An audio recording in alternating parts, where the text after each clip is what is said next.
Well, that was Carl Thomas. I wish, and that's a common sentiment. I wish we would be more consistent. I was watching the FBI Director Christopher Wray testify in front of Congress. He said that the FBI was an equal opportunity employer, that they were equal in their approach to law enforcement. Is that really true? Can you imagine a group of black militants being able to do what they did to the Capitol on January 6th? Can you imagine that being so?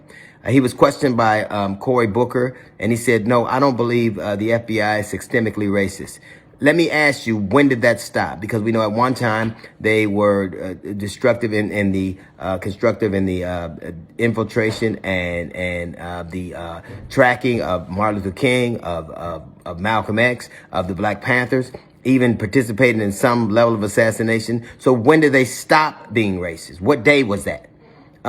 It's easy to see how we get to this point because Christopher Wray was explaining how it's hard to differentiate between a guy just having a conversation online with somebody else who's just angry and spouting these things off and somebody who really means it. He broke down the insurrection this way. He said some were there because they had been inspired to go the largest body. There were three groups. One was inspired to go no harm at all. They just thought they were going to a protest. Two, a second group got swept up in the action and were low-level criminals breaking the law, trespassing. The third were really hardcore members. They called them the tip of the spear, and there were as many as 33 of them.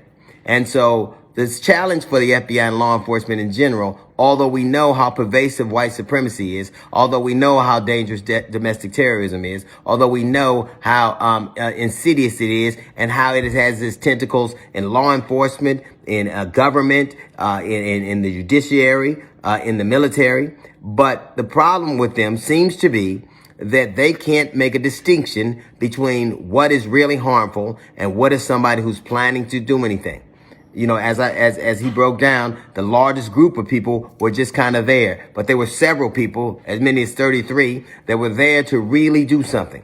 And their problem seems to be that they can't find a way to suss out those 33 people, to suss out the people who are just going along to get along and spouting off things on Twitter and Instagram and Facebook and social media in general, spouting things off. And then there are people who are really dedicated to doing harm, who are really violent.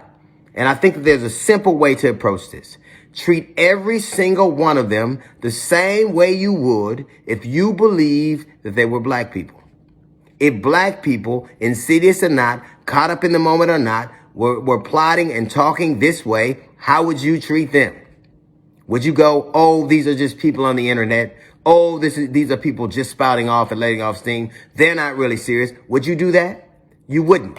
And the problem is because so many of the people who are involved in these kind of activities or potentially involved in these activities are people you work with or go to church with or your kids go to school with, or maybe they're your children or your relatives. You talk to them at family reunion. You talk to them all the time.